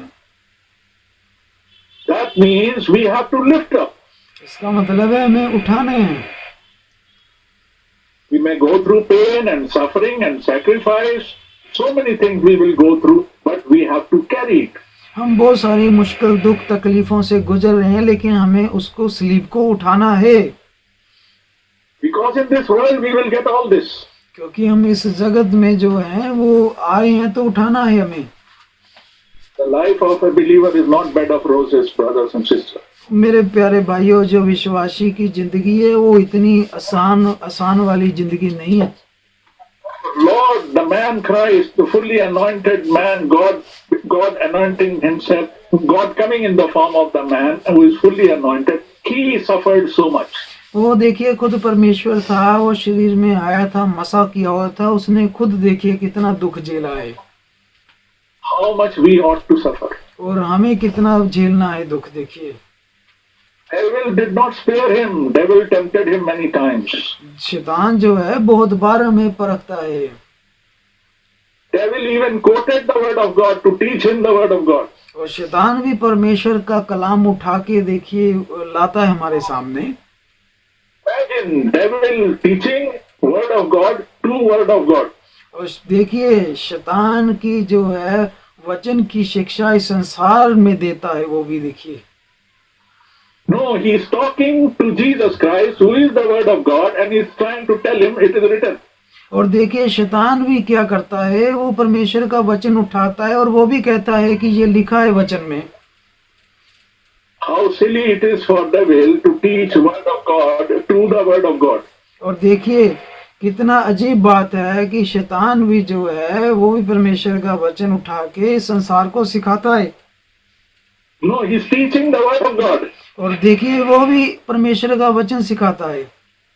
When devil was tempting Jesus Christ is the word of God, and devil is quoting the word of God and trying to tell Jesus, go and read the word. अब देखिए पर यीशु मसीह जो खुद परमेश्वर का वचन था, वो शैतान भी देखिए परमेश्वर का वचन जो है परमेश्वर के वचन को दे रहा है। This was the silliest part of devil. अब देखिए शैतान का कितनी बड़ा मूर्खता वाला ये हिस्सा है। देखिए Brothers and sisters, when he can do this to the word of God, do you think he is not doing it to us? अब मेरे भाइयों आप सोच के देखें, अगर उसने परमेश्वर के वचन के साथ, यीशु के साथ ऐसा किया तो क्या हमारे साथ नहीं करेगा? Imagine how clever he can be. देखिए वो कितना चुस्त है, देखिए चालाक है। He is clever as long as we don't answer from the word of God. और देखिए हमें जो है परमेश्वर के वचन में से ही उत्तर देना है, बाहर से नहीं। He answers from the word of God, then he is no more clever, then he is a foolish man. और देखिए वो मूर्ख है, वो कोई ज्यादा चतुर नहीं है। He will prove to be a foolish man if we answer him from the word of God. और देखिए अगर हम परमेश्वर के वचन में से उत्तर देंगे, देखिए इससे वो साबित हो जाएगा कि वो मूर्ख है। So how important it is to stay with the word of God. कितना जरूरी है कि परमेश्वर के वचन के साथ बने रहें। Person who is staying with the word of God, that person has to be a born again believer, a born again Christian. और उसी भाई बहन को जो है दोबारा वचन में से जन्म लेना है। This is the only way when our nature will change from the sinful nature to a divine nature. यही एक तरीका है कि अपना पाप वाला स्वभाव जो है हमें बदल कर सही दोबारा जन्म लेना है। Our body may not become divine, हमारा शरीर जो है वो डिवाइन नहीं है, but our nature, our thoughts, which is our soul in us, that will become divine. हमारी रूह जान जो है वो हमारी जो है वो डिवाइन है। Our body will still go to dust, हमारा शरीर तो मिट्टी में चला जाएगा, but our soul will live. और हमारी जो जान है वो हमेशा रहेगी। But if we were carrying the same nature which is was in Jesus, then only we will resurrect. Then only we will resurrect like he resurrected. अगर हम वही बीज लेके चल रहे हैं, तो जैसा वो जिंदा हो गया, हम भी जिंदा हो जाएंगे। And also, like Paul says in the book of Corinthians, और जिस तरह पौलुस कुरिन्थिया में कहता है, I must say that Paul says in the book of Romans, chapter 6 and verse 3 and 4, जिस तरह पौलुस रोमन्स और उसके Romans chapter 6 verse 3 and 4. जिस तरह पौलुस रोमन्स और उसका 6 अध्याय में कहता है और 3 आयत में, he says, do you not know that as many of us as were baptized into Christ Jesus were baptized into his death? क्या तुम नहीं जानते कि हम सब ने जिन्होंने मसीह यीशु का बपतिस्मा लिया है उसकी मृत्यु का बपतिस्मा लिया है। Here he is trying to explain. यहाँ पे वो देखिए बताने की कोशिश कर रहा है, We take baptism when we are baptized. कि जब हम बपतिस्मा लेते हैं, Then what happens? क्या होता है? We know the baptism is not something magic happening in our life. हम जानते हैं कि बपतिस्मा ऐसा नहीं है कोई मौजा चमत्कार लेके आएगा हमारे जिंदगी में। Pick up 2 people from the street and we say, come here, we will make you good people. Take baptism in the name of Jesus Christ and go out now as good people and you are saved. No, it doesn't happen like this. जहाँ पे बहुत सारे लोग हैं जो कहते हैं आओ यीशु मसीह के नाम से बपतिस्मा लो, आपको अच्छा व्यक्ति बना देते हैं, लेकिन हम इस तरह कार्य नहीं करते। Water baptism is the act of obedience and our declaration with a good heart and conscience that we are trying to follow the Lord, and that baptism is like death, burial and resurrection of Jesus Christ. It is an example. पानी का बपतिस्मा तो एक आज्ञा है जो हम पूरी करते हैं, परमेश्वर के वचन की आज्ञा को पूरी करते हैं। That is what he says here. Those who are baptized into Christ, they were baptized into his death. लिखा हुआ है जिन्होंने मसीह यीशु का बपतिस्मा लिया उसकी मौत का बपतिस्मा लिया है। That means Jesus Christ himself was baptized in death. इसका मतलब है प्रभु यीशु ने भी जो था बपतिस्मा मृत्यु का लिया था। He had died as a human being. He went into the grave and he was resurrected on the 3rd day. वो मनुष्य की तरह जो कब्र में गया, लेकिन तीसरे दिन वो जिंदा हो उठा। So the water baptism is like going into the grave of water. पानी के बपतिस्मे का मतलब है कि कब्र में जाना।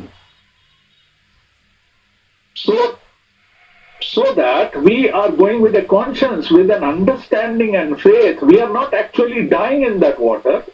ये तो ये है कि हम सचमुच में नहीं मर रहे, लेकिन प्रभु के साथ कब्र में जा रहे हैं। This act is the simulation of the death, burial and resurrection of Jesus Christ. ये तो वो बताता है कि जिस तरह प्रभु सलीब पर चढ़ा, कब्र में गया और जिंदा हो गया। What it means for us? इसका हमारे लिए क्या मतलब है? This means that first we have denied ourselves to the world. इसका मतलब है पहले हमें अपने आप का इनकार करना है from the world, संसार से,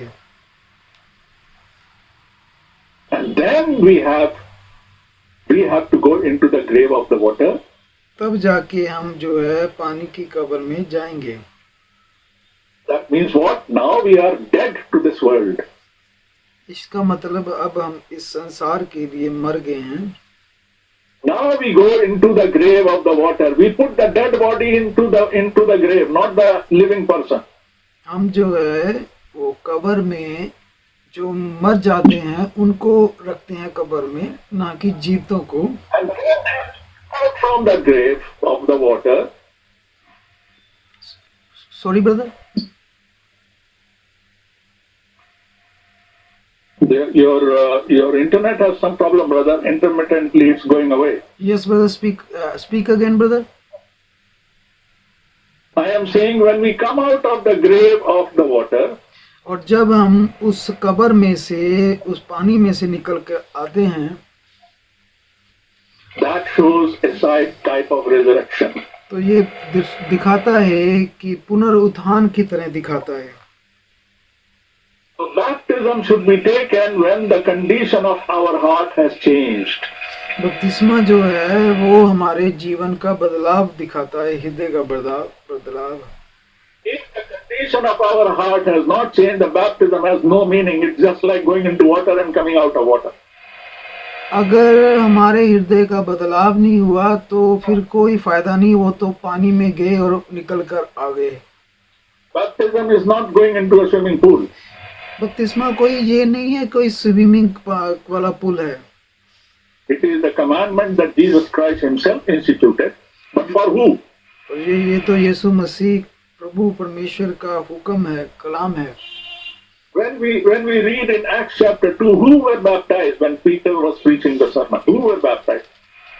प्रेरितों के काम 2 में हम जब पढ़ते हैं तो देखिए कौन है जिन्होंने बपतिस्मा लिया.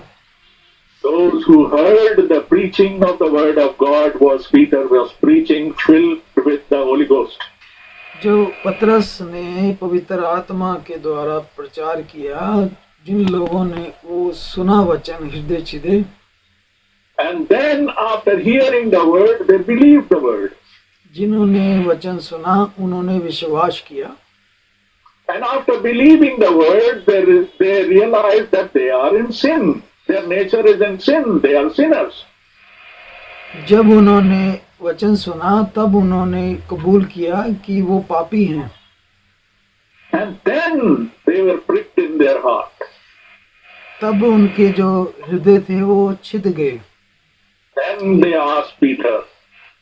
तब उन्होंने पतरस को पूछा, Men and brethren, what should we do? Because now we know we are miserable people. Now we realize we are miserable people. So what should we do? हम भाइयों बहनों में पता है कि हम भी जो हैं वो पापी मनुष्य, पर हमें क्या करना चाहिए. Then Peter tells them. तब जाके पतरस ने कहा. Peter is talking to which people? पतरस किनसे बात कर रहा है? Peter is talking to the people who heard the pure word of God. पतरस उनसे बात कर रहा है जिन्होंने पूरा शुद्ध खालिस वचन सुना. Those who believe that word of God. जिन्होंने विश्वास किया. Those who realize that they are in sin and they must change. जिन्होंने ये माना कि वो पापी हैं. And they raised the question, what should we do now? We want something good to be done to us. जिन्होंने ये कबूल किया कि वो पापी हैं और अब वो अच्छा होना चाहते हैं. Then Peter tells them. तब पतरस ने कहा, Repent and be baptized, every one of you, in the name of Jesus Christ for remission of your sin. तौबा करो और प्रभु यीशु मसीह के नाम से बपतिस्मा लो अपने पापों की माफी के लिए. A person who has not heard the word of God, और जिन्होंने वचन नहीं सुना, those who have not believed the word of God, those who don't believe the word of God, जिन्होंने विश्वास नहीं किया, those who don't confess and realize that they are sinners, जिन्होंने ये कबूल नहीं किया कि वो पापी हैं, and those who are not ready to repent from their old ways and old teachings, जिन्होंने अपने पुराने पापों से मुड़ने का फैसला नहीं लिया, the baptism will not do anything good in their life. उनके जीवन में बपतिस्मा कुछ भी नहीं लाएगा. That is why many people who have been baptized in the name of Lord Jesus Christ, इसीलिए बहुत सारे लोग जो हैं प्रभु यीशु मसीह के नाम से बपतिस्मा लेते हैं. there is no change happening in their life. They are same people like they were before. No change. इसीलिए उनके जीवन में कुछ भी बदलाव नहीं है. जैसा वो पहले थे बपतिस्मे के बाद भी वो वैसे ही होते हैं. Because the word which they heard from somewhere was not the pure word. They did not believe the word of God. They did not realize correctly and they did not repent correctly. So what is the use of going to the baptism? जब उन तौबा सही नहीं है, उनका ईमान सही नहीं, विश्वास सही नहीं, तो फिर क्या फायदा बपतिस्मे का? Paul says that those who are baptized into Christ, they are baptized into the death of Jesus Christ. संत पौलुस कहता है जिन्होंने मसीह का बपतिस्मा लिया है उसकी मृत्यु का बपतिस्मा लिया है। Jesus says, if you want to follow, you must die to the world and deny yourself.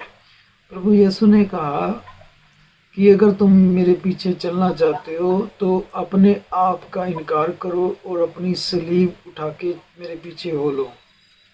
That the baptism, the water baptism is like going into a grave. पानी का बपतिस्मे का अर्थ है कि कब्र में जाना। And who do we put in the grave? और वो कब्र कौन जा रहा है कब्र में? Who goes to the grave? वो उस कब्र में कौन जा रहा है? The one who is dead. जो मर रहा है। Not mar raha hai, who is already dead. जो पहले मर चुका है। He is dead to the world. जो इस संसार के लिए मर चुका है। Now he is going into the grave of the water. अब वो उस कब्र में जा रहा है। Now when he comes out from the water, जब वो पानी से बाहर आएगा, now he will be called a new creature. अब वो एक नई सृष्टि है। Just by taking a dip in the water, he doesn't become a new creature. सिर्फ अकेला पानी में चले जाना नई सृष्टि नहीं है। He should first become a good believer. पहले आपको एक अच्छा विश्वासी बनना है। Hear the word of God, believe the word of God, confess and repent. आपको वचन सुनना है, फिर तौबा करनी है, वचन पर And चलना deny है। himself to the whole world. अपने आप का इनकार कर देना है। And lift up his cross. अपनी सलीब उठानी है। Then take the baptism in the name of Jesus Christ. तब यीशु मसीह के नाम से बपतिस्मा लेना है। He is not going for the baptism as a dead man, dead to the world. That means it is a criminal activity to baptize such a person. और अगर ऐसा नहीं है तो ये तो एक तरह का वो क्रिमिनल व्यक्ति होगा जो ये कर रहा है। A brother whoever or brethren whoever are baptizing people, ये भाई जो लोगों को बपतिस्मा दे रहा है, it is also their responsibility not to do a rush type of baptism to the people. ये नहीं है कि भीड़ की तरह बपतिस्मा देना है। Catch the people from the church. Oh, raise your hand. You want to be baptized? You want to be baptized? Yes, yes, come on such and such day. And then they will write in the register, I baptized hundreds of people. ये नहीं है कि भाई आओ कौन बपतिस्मा लेना चाहता है और आओ मैंने 100 लोगों को बपतिस्मा दे दिया। Baptism is not like taking a bath. बपतिस्मा कोई ये नहीं है कि पानी में नहाना है। It is not that I went with the dirty clothes and I came out with the good clothes. ये नहीं है कि मैं कपड़े गंदे थे मैं चला गया और साफ होके निकल आया। If a person who is not dead and denied himself to the world and is not believed the word and not repented, if he goes to the grave, he is not a dead man. जब तक कोई व्यक्ति अपने आप का इनकार नहीं करता, तो वह नहीं करता, परमेश्वर के साथ नहीं चलता, तब तक वो बपतिस्मा नहीं ले सकता। For him, the baptism is a mockery, a joke. उसके लिए तो वो फिर बपतिस्मा एक बस मजाक है। And God is not happy about this. परमेश्वर इससे खुश नहीं होता। He can bring more curse on him or her instead of not being baptized. और ये तो उसके लिए और सजा ले आता है। We have to be very serious on these things, brethren. हमें इस पर बहुत सीरियस होना है भाइयों। We know most of us who are here, God knows our condition of our heart, that we have taken it seriously whenever we were baptized. हम जानते हैं हमें से बहुत ऐसे हैं जिन्होंने बड़ा सीरियस होके लिया है बपतिस्मा। And many of us who have baptized people, we also have taken it seriously. God knows. प्रभु भी जानता है कि इन्होंने सीरियस से बपतिस्मा लिया और दिया है। But as we have read these examples from the Bible, जिस तरह हमने बाइबल में से पढ़ा, we cannot come out in the new life of glorification if we did not die properly. अगर हम सही तरीके से मरते नहीं है तब हम नहीं जिएंगे सही तरीके से। We have to die to the world. हमें संसार के लिए मरना है। If the grain of wheat going to the ground did not die properly, it cannot bring new plant. जब तक कोई बीज सही तरीके से मरता नहीं है वो प्लांट नहीं हो सकता, It has to die. उसको मरना है।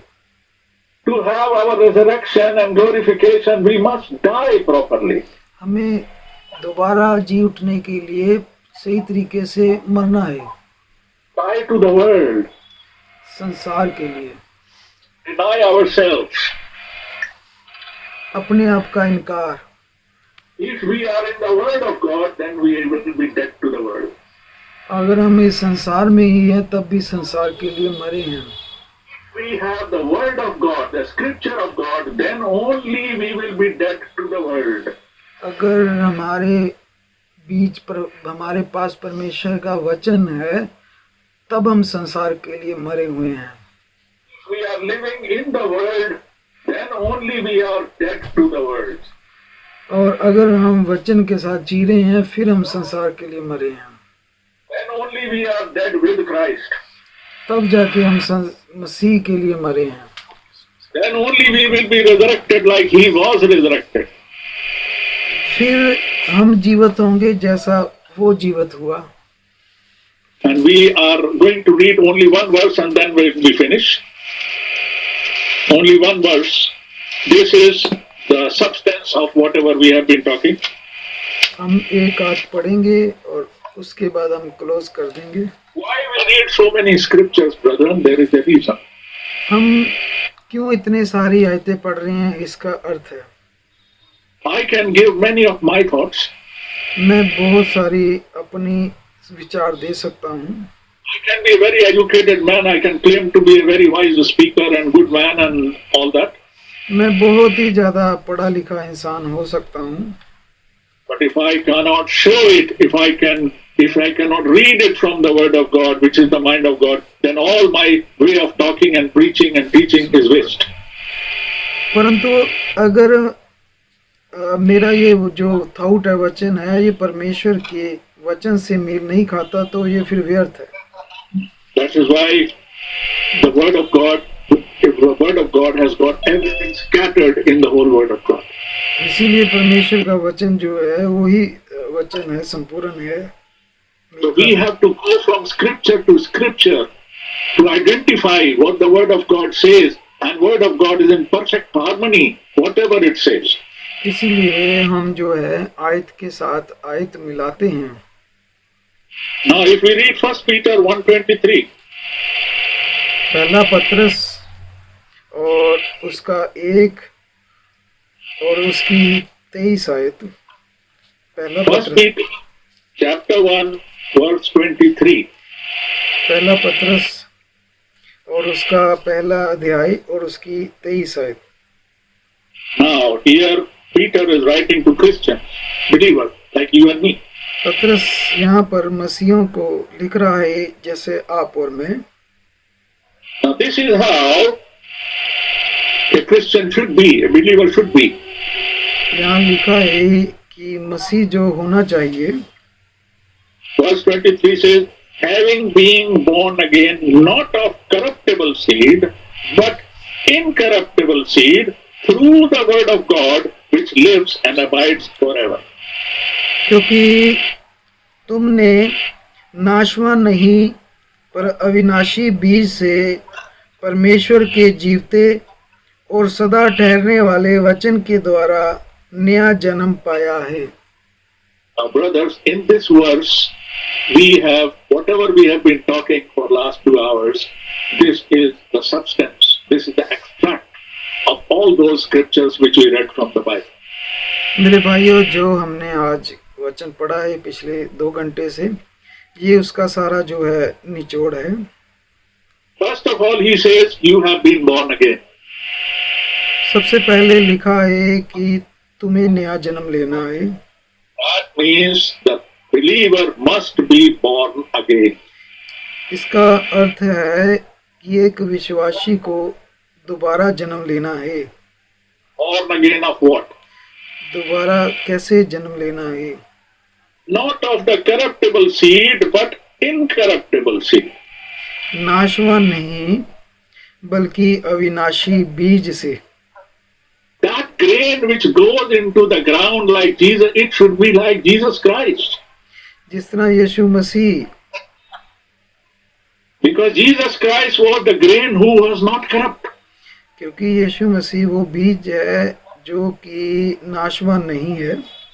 So if we as a grain live that life and when we die, then we die as corruptible. But if Jesus Christ was in us, then we die as incorruptible. अगर यीशु मसीह हमारे बीच में है तब जो है हमारे पास अविनाशी बीज है। And how do we get that incorruptible seed? हम कैसे नाशवान बीज पाते हैं? Incorruptible, not Nashwan, Avinashi हम beej. अविनाशी बीज कैसे पाते हैं? By the word of God. परमेश्वर के वचन के द्वारा। We again read this verse once again, brother. This is very, very important for the whole Christian life, for getting the assurance that who is going in eternal life. हम एक बार फिर पढ़ना चाह रहे हैं ये आयत। All our good works, all our moral science, all our good things, all our charity, these things will not take us to heaven. हमारे कोई भी अच्छे कार्य काम जो है हमें स्वर्ग नहीं लेके जाएंगे। But we cannot do good works. चाहे बहुत अच्छे कार्य हों, They look good to the world, but not to God. लोगों को अच्छे दिख सकते हैं परंतु परमेश्वर को नहीं। So when it will look good to God, when it will be incorruptible, having being born again, first thing, we should be born again how? By what? Not of the corruptible seed, but incorruptible seed through the word of God. So who will give us the new birth? The word of God will give us the new birth. क्योंकि तुमने नाशवान नहीं पर अविनाशी बीज से परमेश्वर के जीवते और सदा ठहरने वाले वचन के द्वारा नया जन्म पाया है। Because this word of God lives and abides forever. क्योंकि ये वचन हमारे बीच में सदा रहता है। So if we need to be looking for eternal life, अगर हम हमेशा का जीवन चाहते हैं, we should be born again by the word of God. हमें परमेश्वर के वचन के द्वारा दोबारा जन्म लेना है। And word of God is that seed which gives eternal life. परमेश्वर का बीज वचन जो है हमें हमेशा का जीवन देता है। And the parable which Jesus was talking about the grain of the wheat going in the ground and bringing life and like a big harvest. तो परमेश्वर का वचन बताता है दृष्टांत की जीव जब मरता है बहुत सारा जीवन लाता है। That seed was the word of God. वो परमेश्वर का वचन है। And word of God is Jesus Christ. परमेश्वर का वचन यीशु मसीह है। If we die and live and have the attitude and character and nature of Jesus Christ in us, then only we will be resurrected. Then only we will go to heaven. अगर हमारा स्वभाव प्रभु यीशु मसीह के जैसा है फिर हम दोबारा जन्म लेंगे, जिएंगे, उठेंगे पुनरुत्थान में। So all our teaching and preaching and living and waiting for the coming of the Lord for the rapture will only be successful if we remain in the word of God and we are born of the incorruptible word of God. And we lift our cross every day. हमें हर रोज परमेश्वर के वचन के द्वारा जीना है, चलना है, विश्वास रखना है। The Lord is not coming for the people who are still carrying their old nature even after baptism. प्रभु उनके लिए नहीं आ रहा जो अपना पुराना ही स्वभाव लेके चल रहे हैं। Water baptism doesn't save anybody. पानी का बपतिस्मा किसी को नहीं बचाएगा। Something is to be done before that. और कुछ करना होगा उससे पहले। And something has to be done after that. उसके बाद भी करना होगा कुछ। We must be dead to the world to go for baptism. हमें संसार के लिए मरना है पहले। Then only we will be resurrected like the Lord was resurrected. फिर हम जिएंगे जैसा प्रभु जी उठा। Bible says the love of the world is enmity to God. Bible कहती है कि संसार का प्रेम जो है वो परमेश्वर के साथ शत्रुता है। So if we still love the world and things of the world, then we are the enemy of God. अगर हम अभी भी संसार से प्रेम रखते हैं तो हम परमेश्वर के शत्रु हैं। Then we cannot be children of God. फिर हम परमेश्वर के बच्चे नहीं हैं। Then he cannot be our father. फिर वो हमारा पिता नहीं है। Then he will not take us in rapture. फिर हमें वो स्वर्ग में नहीं लेके जा रहा। So this is a serious matter, brothers and sisters. I know we all do it, we all realize, but this is something we need to revise every day. Every day we need to revise. मैं जानता हूँ कि आप सब इस पे ईमान विश्वास रखते, आपने किया भी है, लेकिन हमें ये हर रोज याद रखना है। This is not a new teaching or a new preaching for all of us. ये कोई हमारे लिए नया विषय नहीं है, because there is no new scripture. ना ही हमारे लिए ये नया संदेश है। God is one and his word is also one. परमेश्वर एक है और उसका कलाम भी एक है। And Hebrew 13:8 says Jesus Christ is the same yesterday, today and forever. इब्रानियों में लिखा है कि प्रभु यीशु मसीह युगों युगों एक सा है। The same Jesus who was in the times of Paul and Peter is same Jesus today. जो प्रभु यीशु मसीह संत पौलुस के समय में था वो आज भी है। He is unchanging. वो कभी नहीं बदलता। So we must remain faithful until we are taken away from this world, brothers and sisters. हमें जब तक उठाए नहीं जाते तब तक हमें ईमानदार रहना है। So the Lord has not come and we go to grave. We have to remain faithful. हमें अगर भी ईमानदार नहीं रहेंगे तब नहीं प्रभु लेके जाएगा। The Lord only knows the day and the hour when He is coming. Nobody knows. उस दिन और घड़ी को प्रभु जानता है। But suppose He calls us into the grave before that, then what happens? पर मान लो अगर उससे पहले हमें बुलाता है प्रभु कब्र से, Only hope will be how my soul behaved before going to grave. फिर देखिए मेरी जान जो है मेरी वो कैसा एक्ट करेगी तब। Then only I will resurrect on the day of rapture. तब भी मैं उस दिन के लिए रैप्चर के लिए पुनरुत्थान में जाऊंगा, उठाऊंगा। Even though I am alive on the day of the rapture, then only my body will change, otherwise not. तब जाके मेरा जो सिर्फ शरीर बदलेगा। Those who will not change, they will remain on this earth to face the tribulation. जो नहीं बदले वो इस संसार में रह जाएंगे। This is a serious matter, brothers and sisters. ये सीरियस मैटर है भाइयों। When we do this, जब हम ये करते हैं God will take care of all our problems. परमेश्वर हमारी सारी चीजों की निगरानी करता है।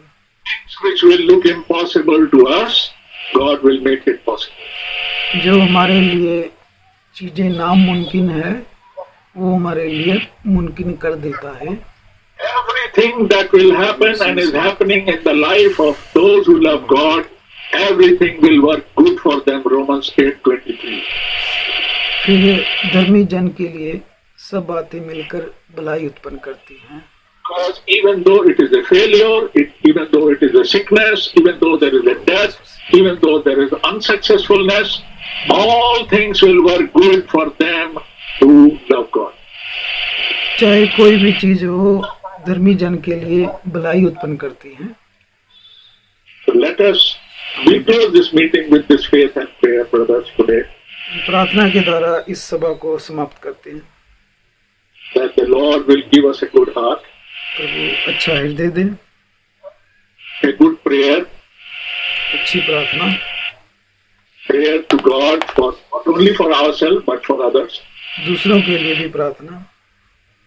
And the godly love must prevail between the brethren, प्रभु का प्रेम हमें मिले, encouraging each other in love. एक दूसरे को प्रेम के द्वारा हम आगे बढ़ाएं। Imagine how bad we have been and God still loves us. सोच के देखें हम कितना भी बुरे हैं लेकिन प्रभु प्रेम करता है। So we have to love. हमें प्रेम करना है। We are not loving the sin. हम पाप को प्रेम नहीं करते। We don't love the bad habits and bad behavior. हम बुरा स्वभाव आदत पसंद नहीं करते। We keep the bad habits and bad behavior for ourselves as well as for others. नहीं We keep हम away. हम उससे दूर रहते हैं, But we can pray for such people. प्रार्थना करते हैं। We cannot correct anyone. हम किसी को सही नहीं कर सकते, We cannot convert anyone. किसी को बदल नहीं सकते। We can just say what the Bible says. हम वही कहते हैं जो बाइबल कहती है। If they don't believe, we leave it to God. जो विश्वास नहीं करते वो नहीं कर सकते। Because God knows the condition of the heart. प्रभु दिलों को जानता है। But we continue to pray. हम लगातार प्रार्थना करते हैं। Bible says pray without ceasing. Bible कहती है लगातार प्रार्थना करो, Remaining thankful to God in every circumstance. हर हालात धन्यवाद करो। May God bless. Prabhu Ashish they.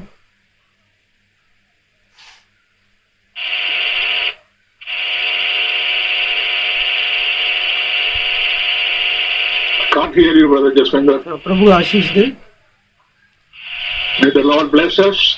Prabhu Ashish Now they. we will close it with a prayer with Brother Rajendra Masih as the closing prayer, and then we will finish our meeting for today.